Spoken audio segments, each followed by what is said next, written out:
Joe. Thank you very much, Leader. In the interest of time, I'm going to be a bit fast and brief. I want to take this, Dr. Annette, for putting together this particular briefing, because in Azimio, it is important to know things and to speak from a position of knowledge. We are the only coalition who does these things for our members of parliament so that they can debate and engage on issues from a position of knowledge. You will not hear a member of Azimio saying they voted for something they didn't read. And for that, I want to thank the coalition for always prioritizing knowledge. So mujipigie makofi nyinyi wenyewe. Number two, it is quite apparent that the time that is required to go through everything is not sufficient. So just like we requested the leadership to put together this one on the NADCO bills, on behalf of my colleagues, we are requesting that we do something similar on the finance bill, because that debate is going to be heavy in the coming days. And Dr. Annette, don't tire when we come back to you for us to hold those meetings.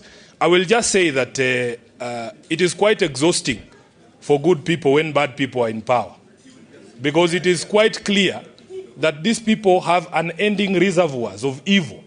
Every single day you wake up and they've conjured another silly idea or just bad ideas.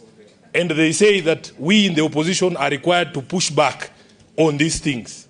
What I don't understand is, why can't you just do the right thing? Why not do the right thing?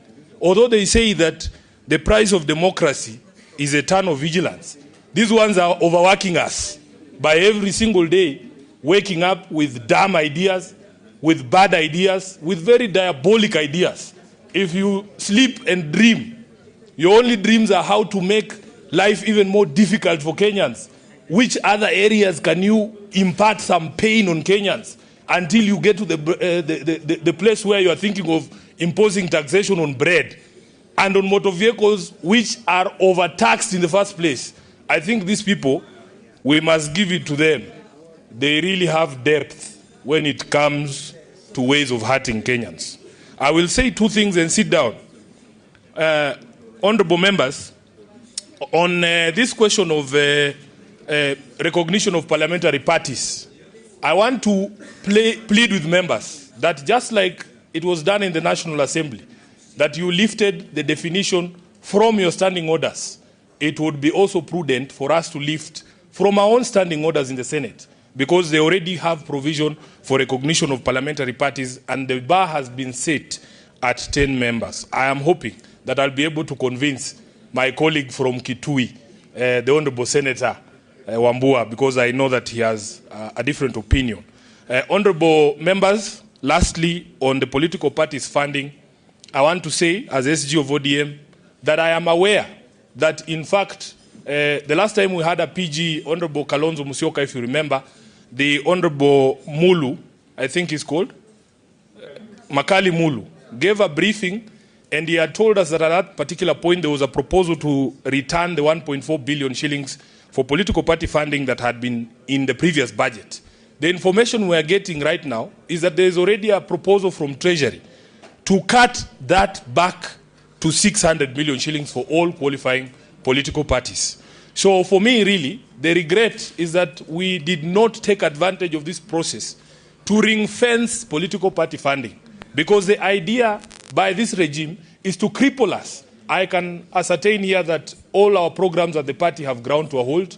I am in arrears in all my county offices for over 6 months, and I have 44 county offices.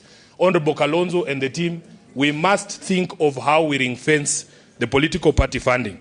Lastly, on the division of revenue, I want to speak on behalf of the Senate and tell members of the Azimio coalition in the National Assembly, we were extremely proud of the position you took on this matter when the debate came to the floor of the House. We in the Senate can see light at the end of the tunnel, because for the first time, this matter is not being debated as a matter pitting the Senate against the National Assembly.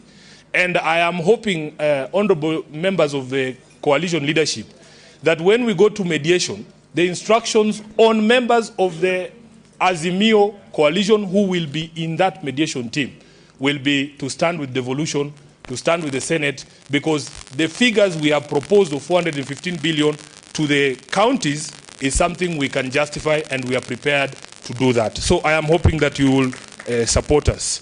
So, honorable members, I want to stop there to recognize that there was my colleague, the SG of Wiper.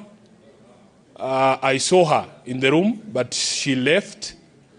And therefore, I want to invite the SG of, yes? Yes, the SG of Jubilee, the Honorable Kioni, who will invite the leadership for the comments, and then we close. And on behalf of the leadership of Nairobi, I want to invite all of you to Mathare so that we can distribute the food that you have put together very generously for the people affected by the floods across the country. I thank you and God bless you.